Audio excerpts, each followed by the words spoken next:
I am Chris Lewis, your CAW heavyweight champion, undefeated for over a year, and not because of COVID, but because everybody's scared of me. Now you're watching Wrestle Geeks ReCap. Like, subscribe, or I'm gonna come down there and slap the stupid off your face. Welcome, Wrestle Geeks. This is your host, the Geek, Trevor Firth, and I'm joined by our Impact Predictions Champion, the modern day Viking, Jay Scriven. How's it going, man? I'm good, mate. How are you? Not too bad. Unfortunately, Jordan isn't with us this week. Hopefully he will be next week. But that means it's just you and me again. Hopefully we don't... So it's more dad talk, yeah? Yeah, some more dad talk, exactly. Anything going on in the world of wrestling outside of Impact that you want to talk about a little bit quick, dude? Not really. I've not kept up to date with it. I'll go back to work. Yeah. For me, it's the only thing I really want to bring up is Will Ospreay, unfortunately, having to vacate the IWGP World Heavyweight title after suffering an injury, and will not be defending it against Okada. And that's just really sad, and like, oh. Have they said how long he's going to be out for or anything? I don't know the details of it. I don't know the details of his injury or anything like that. I didn't look into it yet, but just sad to hear that he has to give it up. And knowing that Ibushi took time off after he dropped it to Ospreay, because Ibushi was also injured, I'm just like, oof, that's not a good start for that belt. No. They could have really... Amiga go in and win it, couldn't they?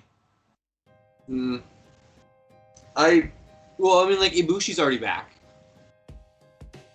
Yeah. So I'm hoping Ospreay comes back soon, but they have to crown a new champion.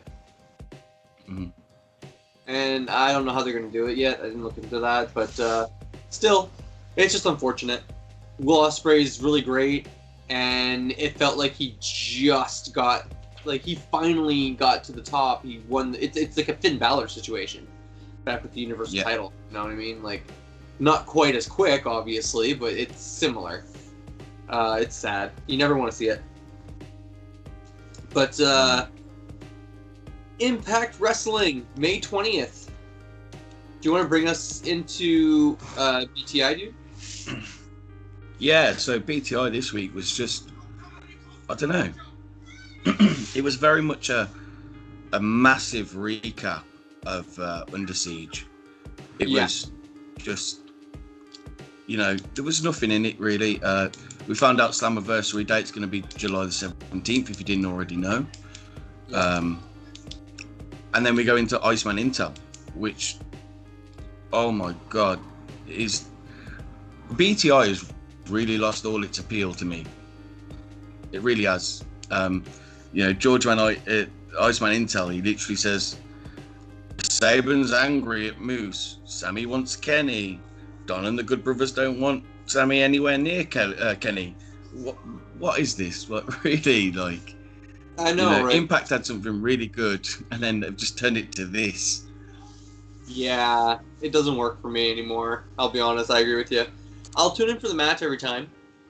The match is always watching. I'll always have a flick through, like.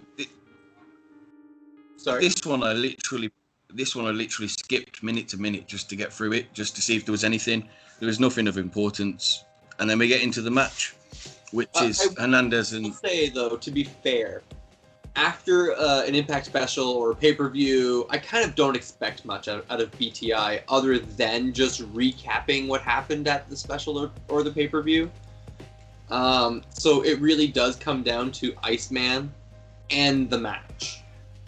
When it comes to so I'll give them that, but still, yeah. No, it was, and then so you go into the match and you've got Hernandez and Johnny Swinger versus Triple XL. Yeah. Overall, the match was okay. It was really nothing special. Triple XL finally got a win. Yeah, but I mean, it's Swinger and Hernandez. Like, yeah, It's like getting a win against some random person that's making their debut on AEW Dark. Well, that's it. I liked at the end of the match that Hernandez carried Swinger away like a little baby. Yes. And there was a bit where AC got drop kicked out of the ring, and it was just the worst sell ever. He literally got drop kicked, walked over to the ropes, climbed out the ropes. He's a big bloke. I understand that. Yeah, but we're gonna talk about going through the ropes badly later. Are we?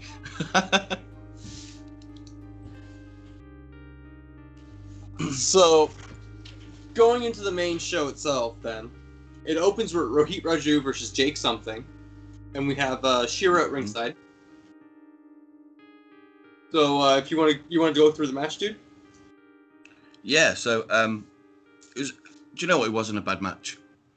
Again, Jake something. Pardon? I knew it was going to be good, Rohit. Yeah, he really is like a just an unknown thing. He's just so awesome, and he really needs more time on him. Oh my god, he's a hidden gem, dude. He's their secret weapon. Completely.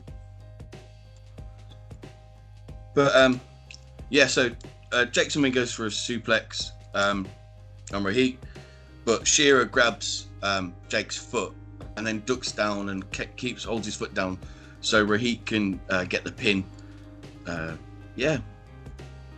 And then post-match we get Jake something puts Shira through the table and talks trash to Rohit, who's on the outside of the ring on the ramp.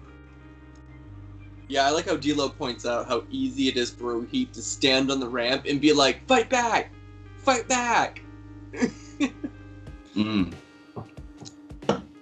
Oh man, but no, this is and Matt Stryker did a great job on commentary as well, reminding you about how Rohit grabbed Jake something's leg for the qualifying match for the six-man number contendership match. Really enjoyed it. Overall, they're smart, and Rohit pulling out the win, dude. It was nice. It was close. It was smart. And it's how I love to see Rohit win. I don't care. I don't want to see Rohit hit a finisher. I want to see Rohit cheat or roll you up sneaky or something. He doesn't need a finisher. No, I totally agree. The match itself was a good opening match, but Impact always has an excellent opening match. Yes. Yeah. I literally can't remember the last time we saw one. That was bad. Yeah, you're right. I'll take over for Jordan on the promos. So we go to Taylor Wilde backstage with Gia, and Gia's asking her what she's now that Under Siege is done. Where are you aiming next? What are your goals? And she's like, "Well, Gianna, I'm going after the Knockouts title. That's what I want. I've said it before. Now that distraction's done." And then Tenille and Caleb are literally standing right next to them, holding their ears, cupping their ears, we didn't mean to eavesdrop, but I'm like, of course. Two things. One, Caleb's neck is fine, so he takes off the neck brace and throws it away. I'm like, why would you still be wearing the neck brace? I know, yeah. I guess they wanted to do it really dramatically. That makes sense for Caleb. So, no. Mm-hmm. And number two, Tenille's in a match against Kiera. And Taylor's like, "Cool, congratulations, good for you, I guess." You can see it on her face, right? And then they're like, "Yeah, so if I beat her, that puts us in line for a title match, right? For a Knockouts tag title match." And they're still trying to convince Taylor to just go for the tag titles with Tenille. So Wilde storms off, and I love how they look at Gia, they're like, "Were you standing there eavesdropping the whole time? How rude." I was like, oh my god, that's the best way to end that. It was just, I really laughed at that part. It was very good, very well done. And I like the bit where she's just holding her ear just to eavesdrop in. I wasn't eavesdropping, is what she goes. And it's just, it was really funny. I've got to say, Tennille Dashwood is really, like, over the amount of time she's been in Impact, has gone just leaps and bounds and just getting better and better every week. Oh yeah, incredible. After the commercials, we're with Gia again, but this time she's with Rachel and Jordan Grace. I've just got to say one bit here. Yeah. So obviously in England, I'm watching on Impact Plus, and we don't have commercials. So I didn't realise there was meant to be a commercial break. So she literally was talking to Tennille Dashwood and then teleported into another room. And I was like, what? And then I realised, oh, that's where the commercial break was. Yeah, you see, in Canada, I also watch it on Impact Plus. So I was just like, I'm sitting here and I'm like, that was what? Oh, commercial. So I just said it because I figured that's what it was. Yeah. That's great. I agree. It felt like she just teleported. And also, it wasn't until this segment that I realised that Rachel Ellringer from the side looks like Chris Sabin. I've got pictures I'm going to send you in a minute, and they really do look quite similar. Okay, and now I'm confused, and you're going to have to make a post with the pictures asking the fans if they actually, agree with you. Sweet, yeah, I'll do that. But Rachel Ellring is saying to Gia that they just need to go at it again, get back out in the ring, keep trying, and they'll be fine. Jordan's like, you know what? I agree with you 100%. I'm going to talk to Scott. I'm going to get us a match. Cool. Quick little segment. Good. And we cut to second match of the night. Kiera Hogan, one half of the new Knockouts Tag Team Champions, versus Tennille Dashwood. Yeah. So how do you like this one, man? I really like this match. It was an excellent second match. It kept me entertained. I really enjoyed it. It was really good. So Kiera Hogan lands a super kick on Tennille Dashwood, who rebounds off the ropes and clotheslines her, like a massive clothesline. It looked proper powerful. And then Dashwood goes for a running kick onto Hogan, but misses. Then Hogan goes for a spinning kick and misses Dashwood, and Dashwood rolls up Hogan and gets the win. But for that split second when she got the win, it really didn't look like she was meant to get the win. It looked like the referee messed up. Just for that split second. Yeah.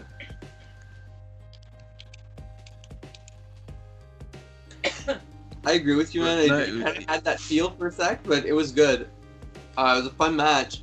I hated everything that comes next.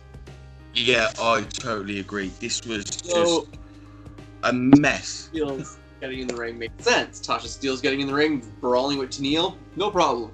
Then Deonna comes down with Susan and Kimberly just following her, and they all start beating on Tennille. And I'm like, why are there 5 heels just beating on Tennille? I don't understand what's going on.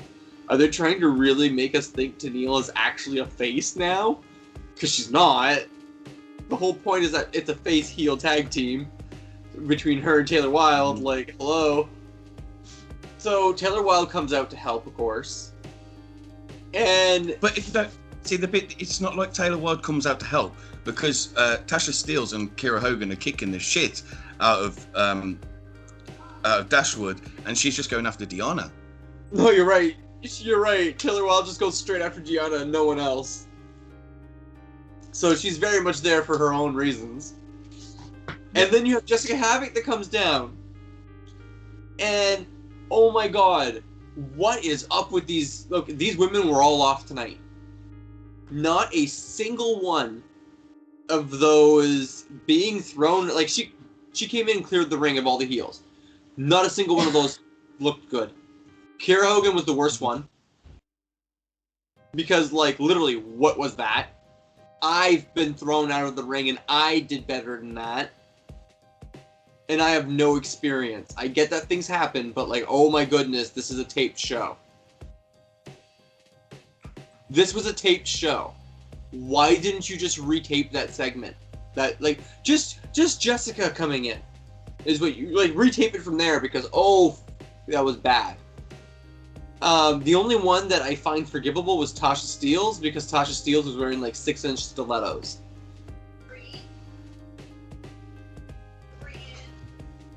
Sorry, my wife is correcting me. 3-inch stilettos. Men like to exaggerate on size. That's the problem. Yeah, very funny. But no, this was terrible, and it ruined the match for me. I will admit, it was a really good match, but then I agree, and the segment itself went on too long. Yeah, and then the beatdown in the ring went on too long. The wait between everyone being beaten down and Havoc coming out was too long. It's like they went, well, we need to fill up 20 minutes. Let's just do this. And that's how long it felt like. When all of that is done and Havoc finally clears the ring and starts helping the faces up, Rosemary and Decay come out on the ramp, causing all the heels to scamper and run away. Ah, I'm scared. I'm like, what the fuck am I watching? What the fuck was that? That was bad. That was so bad. So then you have, it goes off with Taylor Wilde on Jessica Havoc's back. Them looking like a legit tag team with Tennille and Caleb on the side and Decay outside the ring giving them the nod and the nod and the thumbs up. And I'm like, why does it look like Decay just helped a new faction? It looks like two factions are working together. I don't get it. What the hell was this? What happened? It was just a giant mess. It really was. They were booking the Knockouts division so well, and that was just a clusterfuck. Yeah. And then we go into Jordan Grace again backstage. Yeah. Talking to Rachel, and they've got a match tonight. And so, who's it against? Each other. Why? Yeah, I really I didn't get it either. I'll be honest. When we get to the match, I'll go over it more there. But commentary is the only reason why I really understood why this match was happening. Other than using my really thinking let's get into Jordan Grace's headspace. You know what I mean? Let's really get into her headspace, which the casual fan will do. So. No, that whole segment. We'll get to that match. Yeah, exactly. Then we have a promo for Kojima. Oh, I'm so pumped, dude. So you probably don't know who he is. Yeah, I saw this and I was like, oh, sweet. I don't know who that is. Well, Kojima is a two-time IWGP Heavyweight Champion. So, New Japan. He's a 7-time Tag Team Champion in New Japan. With the same partner or different partners? A few different partners. Yeah. He's also one of the first era MLW Heavyweight champions. So not the current era MLW, but the first run. He's been IWGP Never Openweight 6-man Tag Champions twice. He's also been NWA World Heavyweight Champion, NWA Tag Team Champion. So, I mean, this guy has been around for a while. And, yeah, he's aged, and he's up there in age, but that's kind of cool, really cool to get to see that right now. Yeah, I'm really excited to see him, come to Impact. I've not heard of him before, really, and I do look forward to this coming up.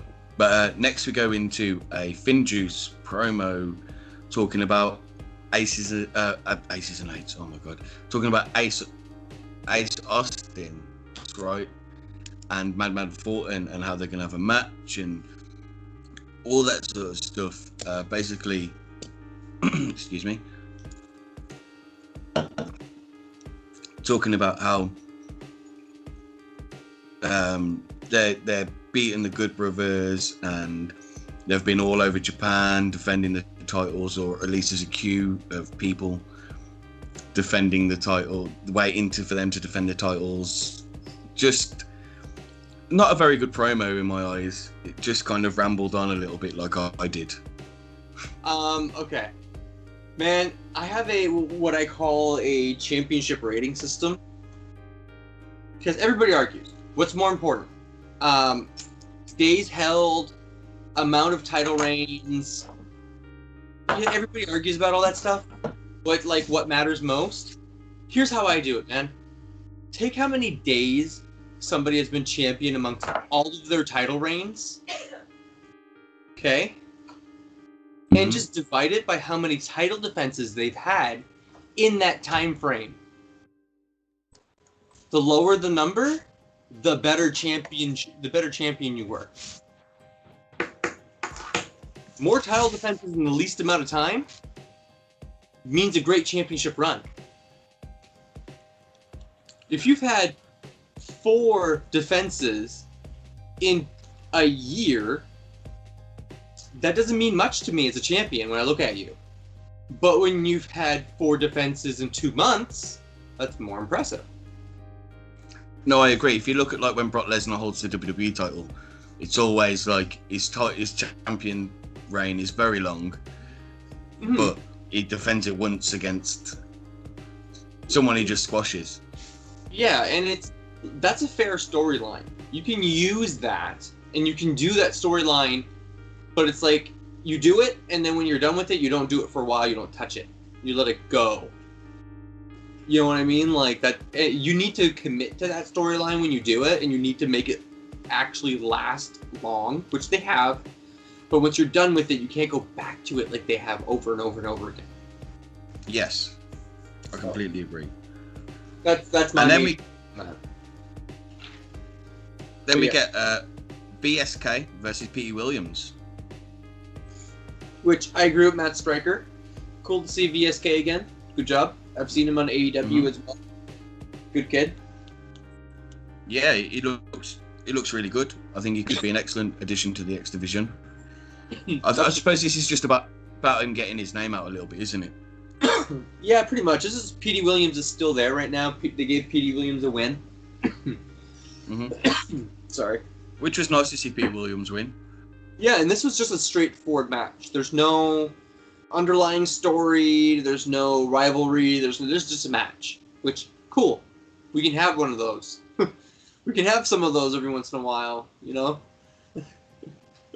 Yes, to Petey Williams delivers a snap powerbomb and then the Canadian Destroyer and gets the win. Yeah. I was impressed with BSK's standing frog splash. It was really nice. Yeah. It was really, really nice. I was like, oh damn, good height, good form. I liked it. I want to see more of them. Him and Sam Beal. That'd be cool. Yeah, I'm happy to see those fresh 2 faces in there. I think that's what Impact's calling out for, some fresh faces. Yeah. They have a lot of older talent, and like, look, Kojima's coming. And it's like, yeah, he's an older guy. Thank God for Finjuice, because, you know, like, Private Party and Finjuice were both here recently. Like, so that helps. They're younger, but there needs to be more.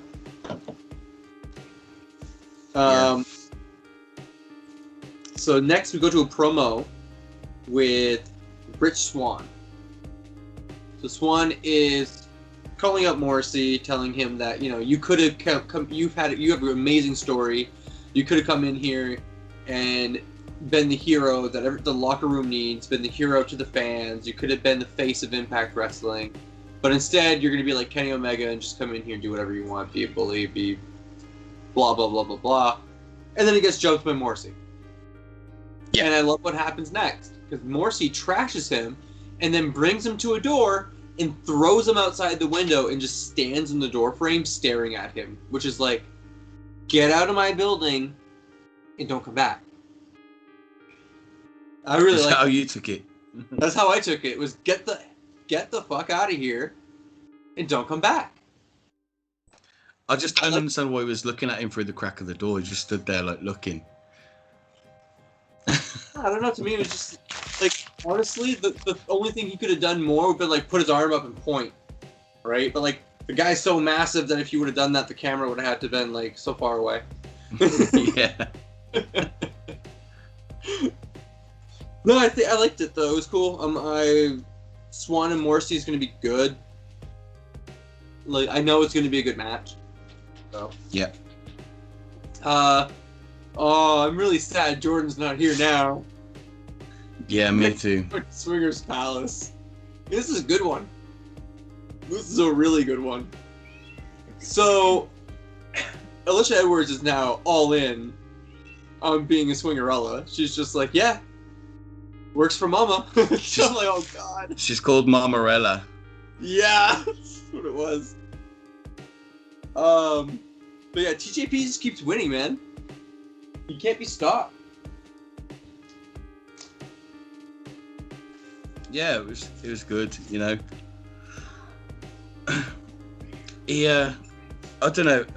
This whole thing was really funny. Oh yeah, I mean, like, man, Falaba comes out wearing the Swingerella costume, like outfit, and I'm losing it. What a little Ella. Oh god, it was good. TJP's like, okay, how do we make this even, Swinger? Like, how do I get Fall out of debt? I'm like, yay! TJP is the hero in Falaba's story. And Yeah. I don't know why he's carrying that little broom thing all of a sudden. I have no idea where it came from, why he's doing it. But okay. It's starting to grow on me. For no reason. It's just there. I'm starting to accept It's it. because he's the real cleaner.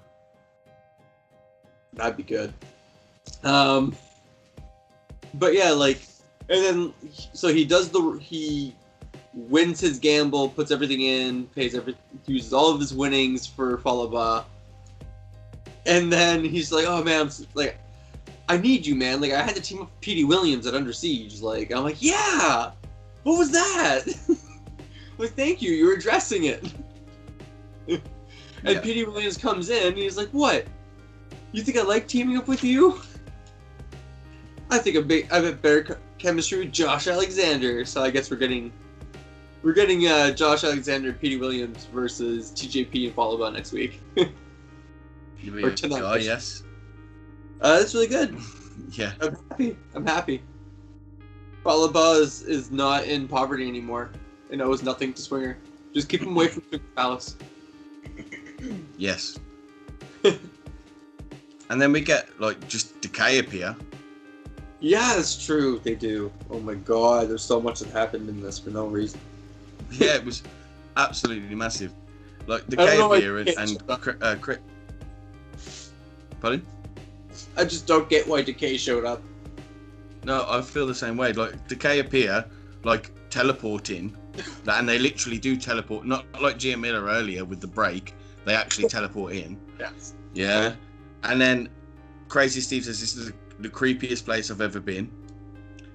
And then they talk to, oh my god, what's his name on doing the chips? Bravo. Johnny Yes, Bravo. Bravo. Johnny Bravo. Yes. And she says, it's nice to see you alive, or something along those lines. And then Johnny Swinger's like, kick him out to Hernandez. And she's like, there's 9 more humans than it's worth seeing or something. And what we can stand in here. Yeah. We're talking, yeah, something like that.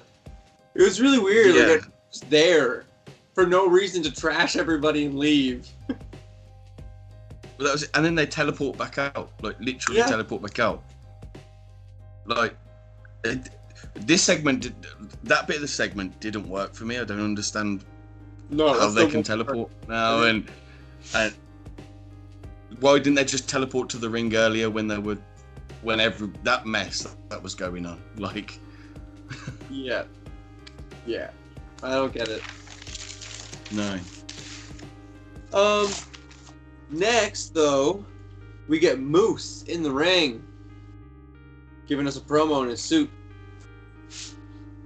Do you want to go through it? Yeah, so Moose comes out. He puts over the legends and the icons that Kenny's beaten, you know, including Jericho, Moxley.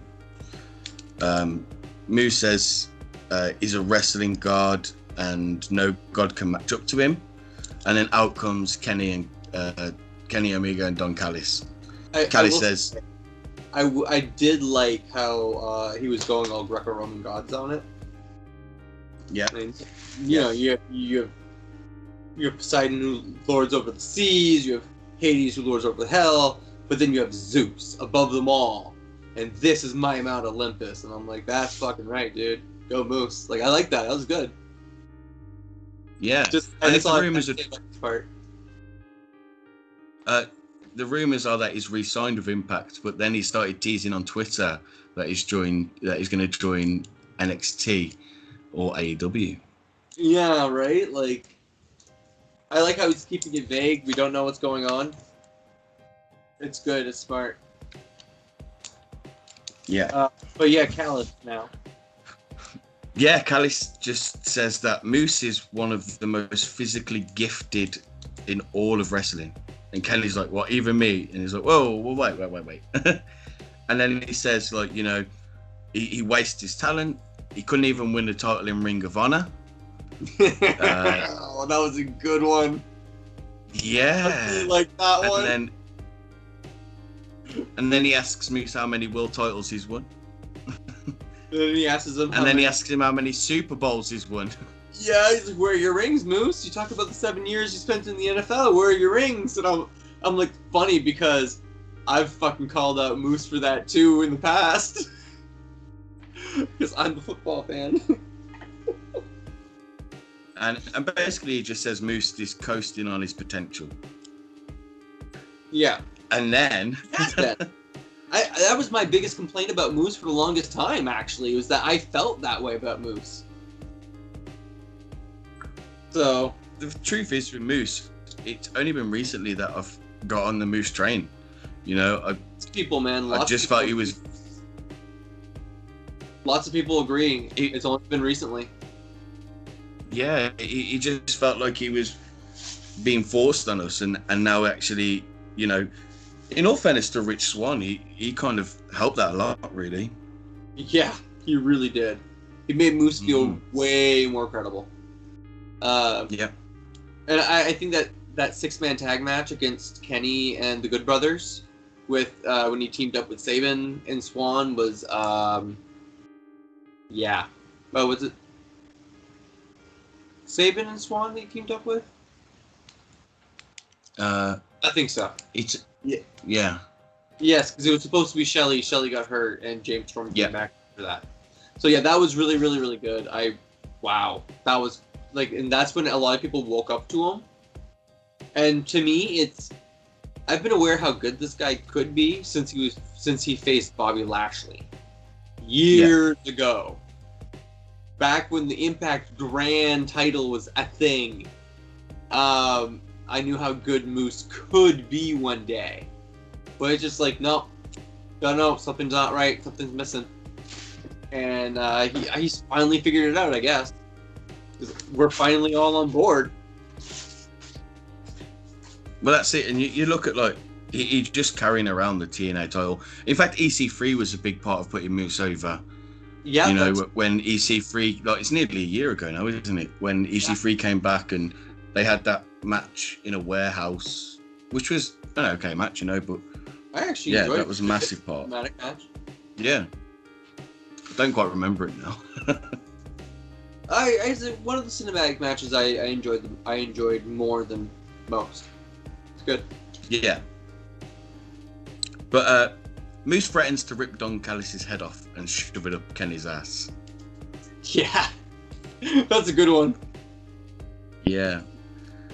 And then Kenny says he will put Moose in his place, and with just one winged angel. Moose thinks, one winged angel. Moose says, do you think you can get me in it? And then out come the Good Brothers. Yeah. And then I'll admit, I agree with Moose. I'm like, I don't know, Kenny. I've seen you bigger guys in the One Wing Angel before, and you've had a hard time lifting some of those bigger guys up. And Moose looks like probably one of the biggest guys he's ever going to have to attempt it on. I'm just saying we're gonna see like 30 V triggers before we see the One Angel. Oh yeah, definitely. Take like that many. Maybe even more. Yeah. We got Good Brothers And then come out. the Good Brothers come out and they start to get into the ring. And we get another teleportation in Impact. So that's like, what, number 3? Yeah, I mean, if you count Gia, yes.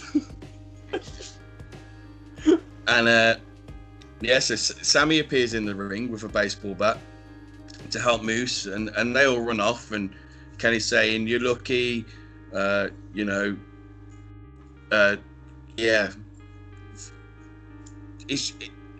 I don't know. It was very. It felt like they did end it some way. They really had to just find a way of ending it. And I agree that just shoving Sammy in there was probably the best option. No, I totally agree. And I was watching it, I was like, oh my god. Okay, so I was thinking, a 5 versus 5 match. You've got Kenny, the Good Brothers, the Young Bucks, versus Moose, Sammy, Trey, Moxley, and Kingston. Oh, yes. And I don't care what company, if it's AEW or Impact to do it, but I think that match would do really well. I agree. I think that would be insane. And it's like a perfect split. It needs a step. It needs something, right? Mm-hmm.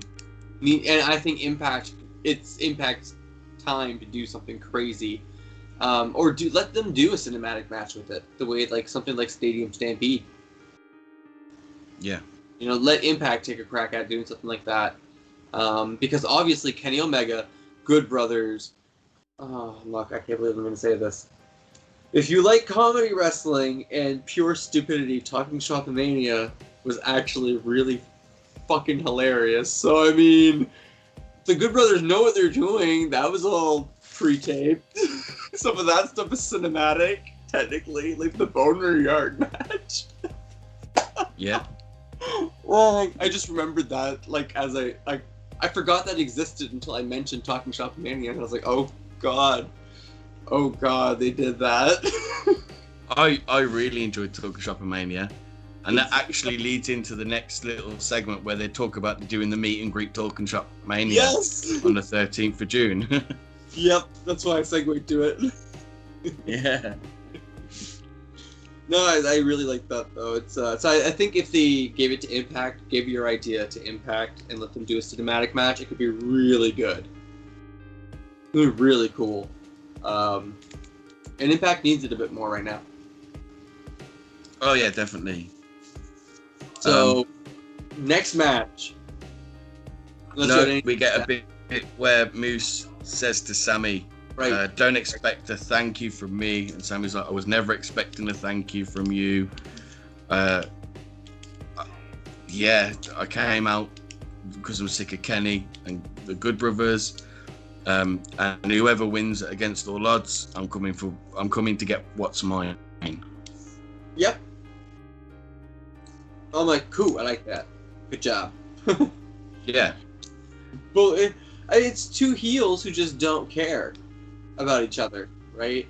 So, like, cool, I'm good with it. Next match is Rachel Ellering versus Jordynne Grace. Yeah. And okay. I'm surprised that this maintained the entire way through the match. This was a face versus face the whole way through the match. And that impressed me quite a bit. And this is a good match. I really enjoyed it. But go through it, dude. I'd say I'm not saying it wasn't a good match. I just wasn't interested in seeing this match. I feel like it's very forced down our throats. Can Jordynne Grace just not have a partner? Is that what the problem is? I mean, they're booking the shit out of her. They're booking her into shit. That's all there is. Jordynne Grace keeps losing and losing and losing. She has to leave the tag team division, but she lost a singles match, so she's not the superior of the two when it comes to singles wrestling either. I mean, like, I feel like they're maybe building Rachel Ellering to be the one to eventually beat Deonna. Because when I stand back and look at it, of her winning the tag title, then dropping it, right away, and her tag partner, maintaining face versus face, puts her over, shakes her hand, and walks out, admitting that she's the better of the two. I feel like maybe they're building Rachel to be the one to beat Deonna down the road. And they booked it the match was... No, go for it, sorry. They put the match very even, and then like the ending was just like a lot of back and forth with getting 2 counts, and then Rachel got the 3 count for the win. Yeah, they wanted to keep it close. I really liked it overall. I enjoy a face versus face when it's booked correctly, and I will say, man, face versus face is the hardest match. Like for singles matches, stipulation, no stipulation, doesn't matter. Face versus face is one of the hardest things for your workers to do. It is so hard because the crowd is going to automatically want to turn one of you into a bad guy. So you really, because they're conditioned to do it. So it's so hard to maintain that face versus face the whole way through. And I do want to like really put it over how amazing both women were for pulling that off. But yeah, did you not get any heel vibes from Jordan at the end of it though? Not really. It's just like disappointing they get from her. Because she shook her hand, she didn't do anything nasty. She didn't do anything underhanded. Whether she, I just felt like it was a very weak. Yeah, no, go for it. It was like a very weak handshake, kind of like resentment. The way I took it was like resentment. She shook her hand and then kind of like not stormed off, but kind of stormed off. And was like, you know. Me, okay, well, to me, it felt like Jordan is shitting on herself. That felt more like depression, not necessarily depression. Sorry, that's the wrong word. More like, you know, like she's just really, she's really disappointed in herself. She's really down on herself right now. If she'd walk away, come back in a week or two, reinvented as a heel, I'd believe it, and it would make sense for me. I'd be fine with it. Yeah. But, because I feel like that's there, that makes sense now. But, yeah, it just like, we know she re-signed a multi-year contract. So it's like, but you're making her do nothing but lose. Since she signed, she's been losing. So what's the point? Like, she's been booked to look pathetic, to look weak as hell since she signed that contract. So I really, this is what I would do. Go for it. I'd send her off to AAA for 2 months, 3 months. That's a good idea. That's a really good idea. Yeah. She just likes fighting her tag team partners. Look when she was with Jazz.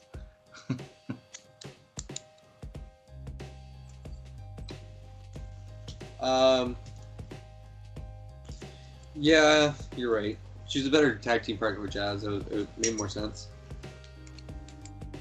Next we go... And then we go into... then we go into my biggest... Well, except for the female knockouts part at the beginning, my just most hated part of the whole show. Myers giving his little bitch fest backstage, complaining about... I don't even know anymore at this point. He's just complaining about everything. It was literally, I beat Cardona, he should be gone forever, and then he sees him and attacks him, and I'm just thinking, are you redoing this story again? Like, I know they need the third match, but... Why is this continuing? Yeah. We said it, they're going to do the rubber match, because, you know, Myers won the first time, and then Cardona won the second time, and I'm like, they're going to do a rubber match. I guess they're not even going to like bother to wait. They're just going to do it right away on June 12th. Is that against all odds? Yeah. So they're just going to do it against all odds. And I'm like, I don't care. I was really, really, really high on Myers for a while there. Like, he was really over for me. I felt like they did a really good job building him to be such a prick. And the moment Cardona walked in the company, all of that went down the fucking drain. I totally agree. All of that went down the drain. And Cardona's It all turned about their friendship. Yeah. No, and it's cool to do a storyline like that. It's fine, but they didn't wait long enough to do it. They pulled the trigger. We said it when it happened. Like this is too soon. This feels too early. Mm-hmm. And yeah, pure and simple. It's they screwed up on that one. In my opinion, it's too early. And I don't care. I want to see this rubber match happen just so I never have to see it again. I'm fed up. Yeah. I wouldn't even care if they went into a tag team or something, but just, again, already, so soon, like, no, I don't want it. No. I don't know, it's just stupid, it's pointless. But, main event time, which, oh boy, I was so close to throwing a shit fit. Go ahead, man. So, you got Finn Juiced versus Ace and Madman Fulton. You know what? The action was alright. I just really shocked with Impact making, for the majority of the match, Ace and Madman Fulton look so weak, in my opinion. They're just. I wouldn't say weak per se. I think it's more. I think they accidentally buried their entire tag team division by basically saying that Ace and Fulton were like the best tag team they have after the Good Brothers, and then showing us that Ace and Fulton don't actually have the coordination that a veteran tag team like Finjuice has. Yeah, that was my problem. That's basically what they showed. What story ended up telling for me. I'm like, oof. No, I totally agree. So Ace and Madman, they really are a good tag team. Like they've been built up as this, like, you know, like we said before, Sean and Nash. Yeah, they really do give that. I can't even remember the word I'm looking for. That like spirit of them going, and then they put them in this match. And to me, I was watching it. I'm like, why are Finn just beating them so badly? It was mostly the beginning of the match, the first, you know, like 8 minutes. But Finn just run wild, you know. And then Madman and Ace get a bit of offense in, but I expected Ace and Fulton to kind of take over in the second half of the match. You know, and they kind of didn't. They got it, like you were saying, they got in some offense, but they never really like got going. Yeah, it was really weird. That was a weird decision. I agree with you. So the end of the match is Finley lands a stunner on Madman. Then Robinson does a pulp friction to get the win on Madman. Thank you. Pulp friction, thank you. Friction, yeah. So yeah, they retain, right? Yeah. And there's a line that D'Lo says during commentary as well that, like, the moment he said it, I was just like, pure bad mood. He was talking about how, like, oh, if they retain, they're gonna bring it back to Japan, start defending it all over Japan again against all these great tag teams that they were saying earlier, all over again. And I'm like, guys, it's called CageMatch.net. I am not an idiot. It straight up says they have one title defense. In 68 days, they have one title defense. Okay? That's a bullshit run. Stop fucking lying to me about Japan. Just stop it. Why are you continuing to do it at this point? It's ridiculous. It's ridiculous that they just continue to try to feed that lie to us. And it pissed me off again. And like, and as soon as I saw Finjuice win, I was just like, seriously, man, I was so close to just throwing my coffee mug against the wall. Like, I was so angry. I was fuming. And then Salvation. Violent by Design's music hit. So yeah, then it'll go into that part. So Violent by Design come out. Young cashes in Rhino's shot for the title, and you know what was really lovely? It wasn't a tag team match; it was a tornado tag team match. Yeah, it was a straight up. It was a tornado tag team match. Like, I was like, wait, what? Okay, cool. I guess they didn't say it, but it was completely. All men were in the ring. All men were fighting, yep. And no one needed to be tagged. And Joe Dorian got the pin over Robinson to win the tag team titles for Violent by Design. Yeah, and I do like how the Call Your Shot trophy is finally gone. Yes, gone. Whatever. They mentioned that Rhino was saving it for Heath. But yeah, we assumed he was. And they also mentioned Stryker also mentions Joe Dorian's tag team record in Japan. How like he is extremely decorated as a tag team wrestler in Pro Wrestling Noah. So that's cool. Do you think they'll do the Freebird rule? Oh, I hope. I hope they do, and I hope we start seeing Diener get some actual wins with title defenses. I'm not gonna lie, because I think that would be really good. And then, yeah. You'd have those. And then we've got EY at ringside. Think about it. Yeah. You need EY there, obviously, and with his injury, I think this is the best way. You know that they spoke last week about how Violent by Design are going down a different route. I think this is the best way to do it. Yep, I mean everybody keeps invading Impact from the tag team division at this point. Yeah, we've had two different tag teams come in and one has succeeded in taking the belt and then destroying everything that the tag team division wants. So Violent by Design now has to rebuild the entire tag team division. That's the way I see it. But yeah, I was really, man, like I'm so happy with this ending. I was so angry and then so happy. Such a roller coaster right there. Yeah. And then we get what was probably the most important part of the night, the Slammiversary promo. Yeah, just announcing more people. More people. Teasing the likes of the Iconics, the Forgotten, Bullet Club, and probably the one that's been most talked about at the moment, Daniel Bryan. Yeah, I mean, like, man, like, that's insane. I can't see him turning up in Impact. No, I don't see him showing up in Impact either. He has no, like, past with Impact, you know what I mean? He has no relation to Impact. I see him showing up in AEW or Ring of Honor or New Japan. I don't really see him going anywhere else.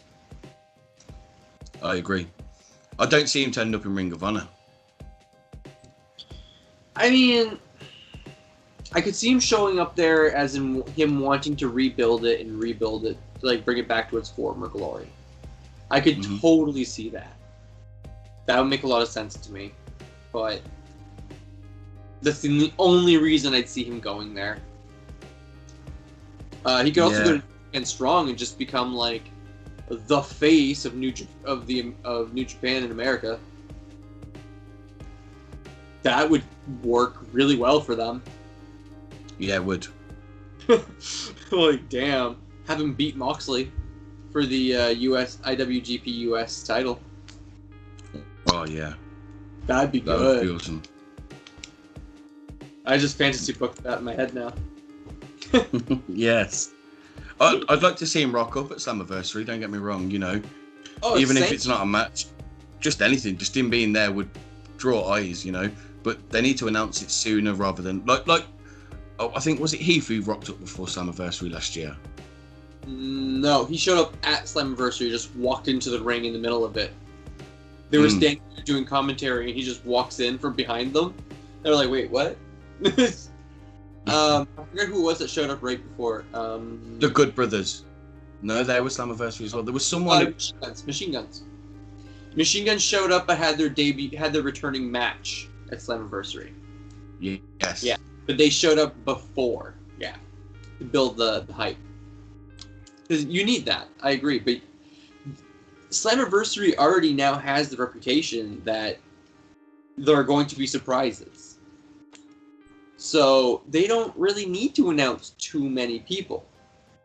They also don't need to say there are going to be a bunch of surprises.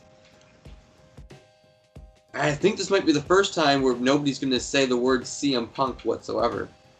It's impressive. Yeah. I'm surprised they haven't put a CM Punk thing on there. They're not dumb enough to do that. It's just going to piss some people off. They know it. Yeah. But that's everything for this week's Impact Wrestling. I've got to say, it was good.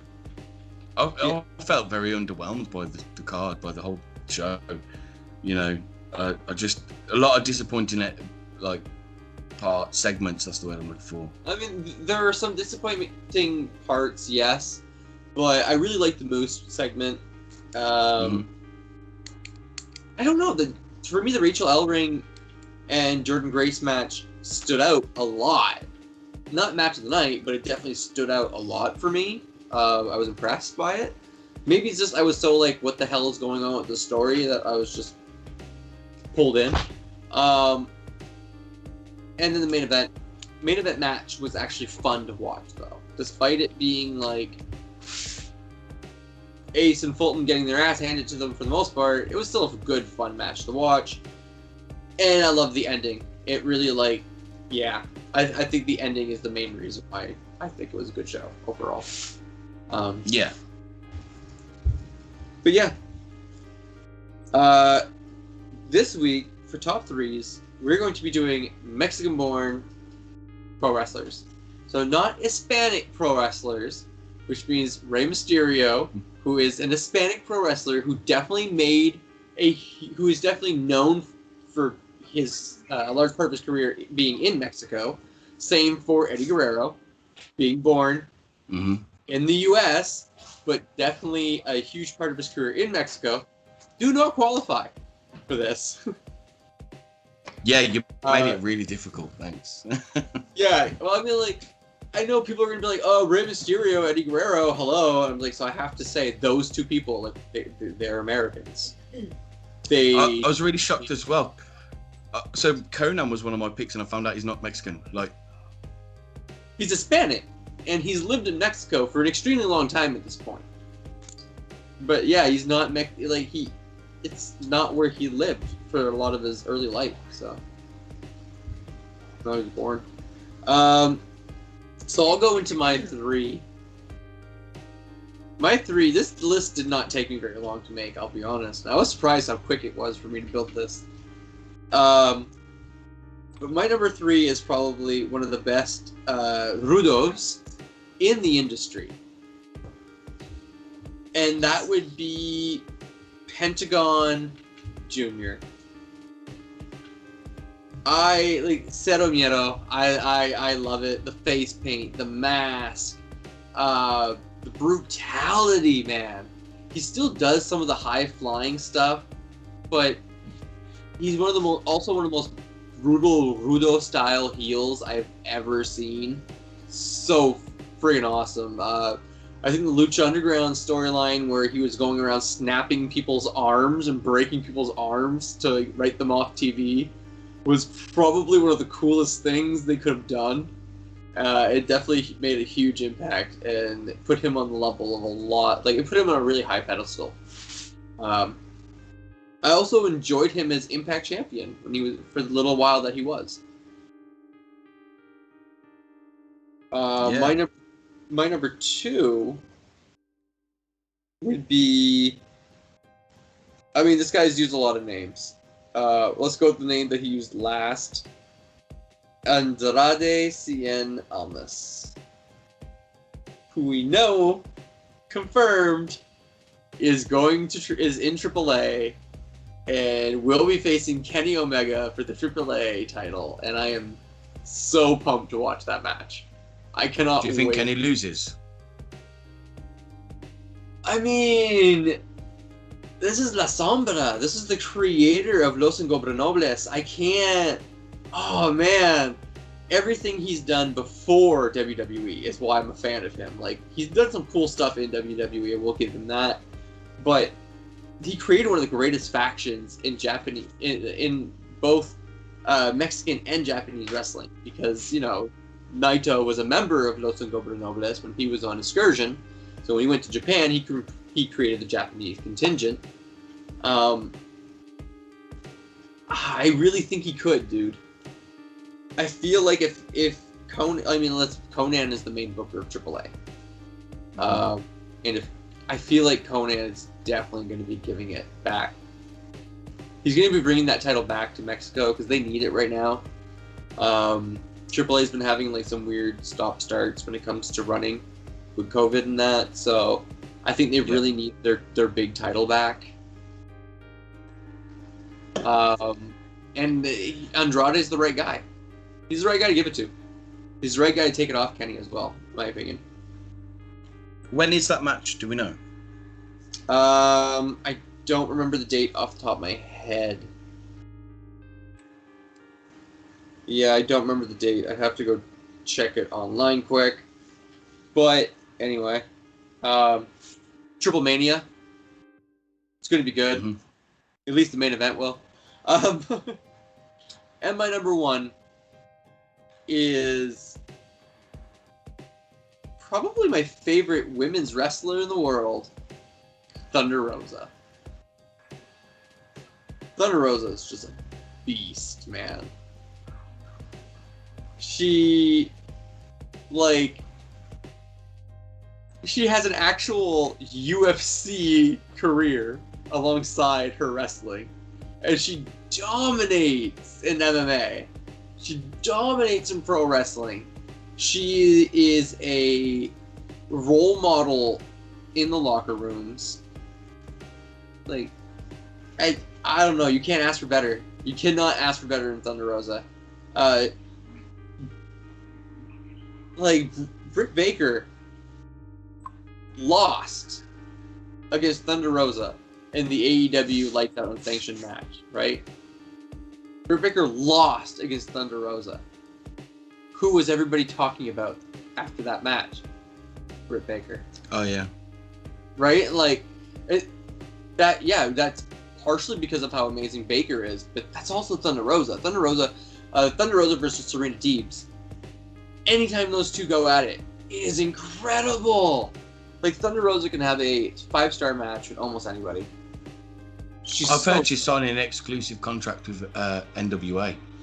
That's a little sad, because NWA Power is not great, unfortunately. Good. it's just not good at this point. But it's unfortunate. I don't want to see her sign exclusively to NWA, but NWA is still doing stuff with AEW. Like, Serena Deebs just defended the title, the NWA Women's title, on AEW again. So that there's some hope that we'll continue to see her on AEW at least. I want to see her come into Impact and kick some ass in Impact. It'd be really cool. I want to see Thunder Rosa versus Rosemary, Thunder Rosa versus Su Yung, Thunder Rosa versus Jessica Havoc. Yeah, that would be awesome. There's so many good matches that you could have with her. I don't ever see NWA and Impact Wrestling working together, though. No, I don't see that happening either. You never know, but I really don't see it. Anything is possible. Anything is possible. Yeah. So I'm going to go with my top 3.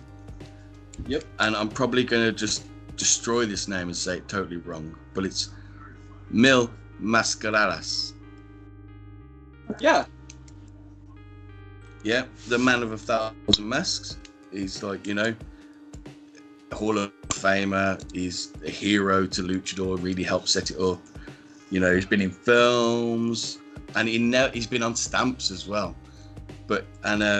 He was never unmasked, even though we know his face because he was in films. He was never actually unmasked.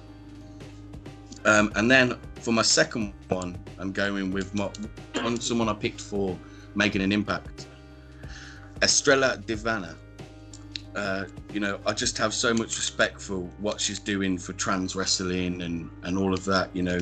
Not just in the world of wrestling, but massively in Mexico, as they they see it as more of a joke over there. And I can't remember what they call it. Exotico. That's the one. Yes. Exotico there's women's wrestling, there's men's wrestling, and then there's Exotico. And I'm like, ouch. That's yeah.